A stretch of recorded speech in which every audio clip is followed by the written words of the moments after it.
So today we're going to be talking about rapport. I had a client of mine ask me, how do I get into rapport with my clients so that I can make more sales? And I kind of asked him, I'm like, what are you doing? How are you attempting to get into rapport with somebody? And he told me, basically the same thing that I learned when I first started doing NLP. And what they said was, sit the same way that the person is sitting. If they scratch their nose, you scratch their nose, and you mirror their words back to them, kind of like a minor bird. And believe it or not, that actually works at some level, but it doesn't work for everybody. Okay. And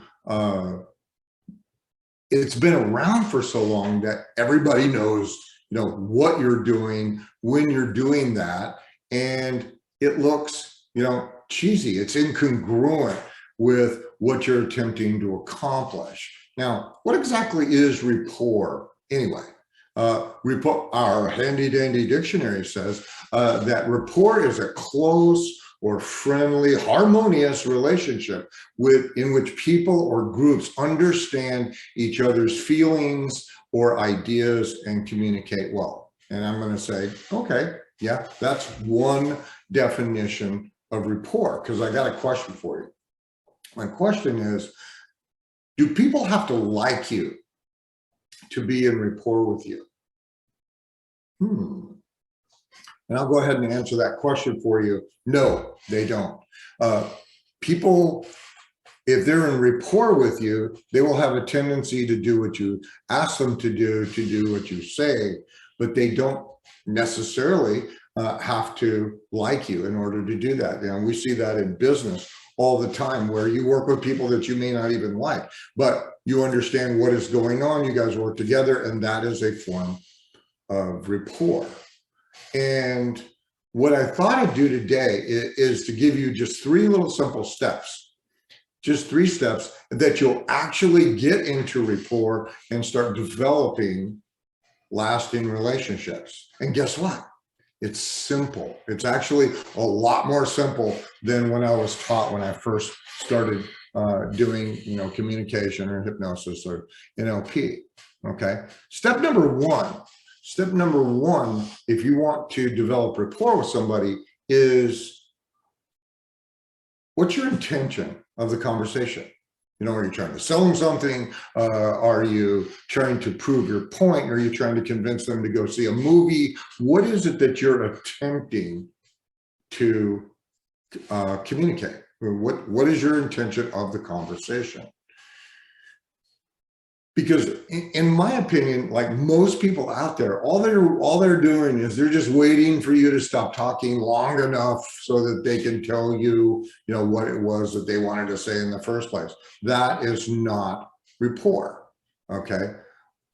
Setting intention is completely different. And I'll just tell you a quick story. My youngest daughter, when she was about 2, maybe 3, she had this play school kitchen, and it was in the living room. And she could spend the whole day running back and forth from her bedroom, and then she'd cook something and bring you an imaginary hamburger or a cup of coffee or whatever it is, and then off she'd go and do something. And one day she was doing that, and she disappeared, and I have dad ears. So I was just about to get up and go see what she was doing. She comes tearing around the corner from her bedroom back into the kitchen. Only this time, she's completely naked and she has a spatula. Okay. So what can we deduce from this situation? The only thing that we can draw from this situation is that she's up to something. And that is kind of the intention that I have when I'm talking to somebody, whether I'm doing coaching or I'm doing therapeutic work, or even having a conversation with the waitress who's taking my, iced tea order, is I know they're up to something. I'm really curious about what it is. And I think that curiosity is going to be your best intention And the reason that you want to do that, at least I think, is that when you actually engage with somebody and you engage with curiosity, it activates your cardiac rhythms. And interestingly enough, it activates the listener or the person that you're having a conversation with, their cardiac rhythms as well. This all happens in about 2 minutes. I'll post a cool video in the comments about this. If you've ever seen a video with all the metronomes that synchronize, you will see something really, truly amazing. And humans aren't any different when it comes to having a conversation. Okay, so setting your intention of being curious about, what is it that this person has to say? What is it that I can learn from this person, and go into that conversation, even if it's an intense conversation. Somebody goes, we need to talk. Great, let's talk. I wonder what it is that they have to say. The second step, number 2, is echoing. This is where you're asking somebody for their criterias and values. And you don't just go, can you tell me what your criteria and value are? They won't know what you're talking about.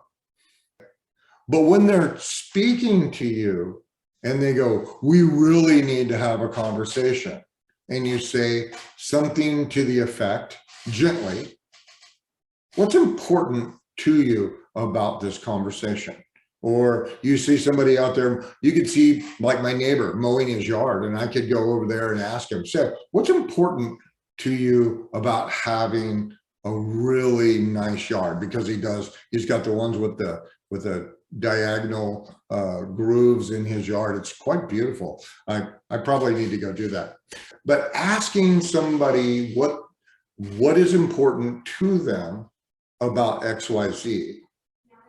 And then the next thing that I want you to do is I want you to echo it back.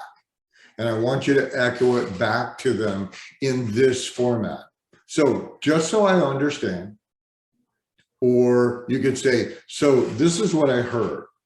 And then you repeat their words back to them in that order. Now, in order for you to do this, you're actually going to have to pay attention, let go of your agenda, and actually, get the ears going. And if I was talking to my neighbor about his yard, and I said, what's important about having this yard with the diagonal rows in it and stuff? And he goes, it makes me feel safe. It makes me feel like I'm doing my job. I'm taking care of my home, or making the neighborhood more beautiful. So I would say to him, so just so that I understand that mowing your yard with diagonal grooves in it makes you feel safe. It makes you feel like you're taking care of your home, but it also makes you feel like you're improving or beautifying the neighborhood, right? And he's going to answer whatever way. But when you use somebody else's words, in the hypnosis world, that's called a neural handle, by the way.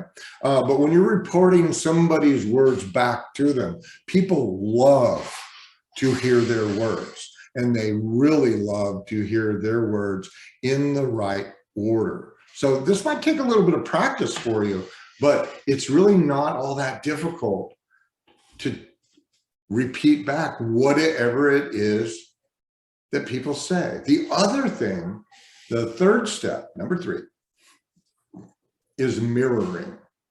And I know I talked on the front end, get in the same posture, scratch your nose. That's not mirroring. What mirroring is that when you ask somebody about their values, when you ask somebody about what's important to them, they're going to look in a specific direction. They're going to look up, they're going to look down, they're going to look to the side. They might talk to themselves, touch themselves in their center line. And I need you to pay attention to where they're looking and where they're gesturing. Because when you're talking to them and you're saying, so what you said is that when you mow your yard in a diagonal direction, you feel safe, if that's what he did. Okay. And if he said, and it makes and he does the double hand, and it makes my yard, It makes me feel like I'm taking care of my house. And he points out, it makes the neighborhood more beautiful. If you're paying attention close enough to get those words and to get those gestures, because he went here, actually it was the other hand, here, and then he did this, and then he pointed, it's a mirror image, so it's like throwing me off, and he pointed out to the neighborhood. If you're doing those movements and those words, and you say, just so that I understand, and you repeat his back words, is that right? This fellow is going to think that I am the smartest person on earth. They're going to think that I'm like them. And the last thing that I kind of want to say, or actually two things that I wanted to close this up with, is that you may have heard this before. People like people who are like them, and people don't like people who aren't like them. So the closer you are to being like them, the better and deeper your rapport is going to be with that person. And then the final thing that I wanted to leave you was with another question. Is it possible to get into rapport with yourself? Yes. Yes, it is. I'm going to save that for another video, but do these three things. Number one, set your intention. Curiosity is going to be your best bet. Number two, echo their words after asking them what is most important about whatever it is they're doing. And three, pay attention to where they look and to where they gesture.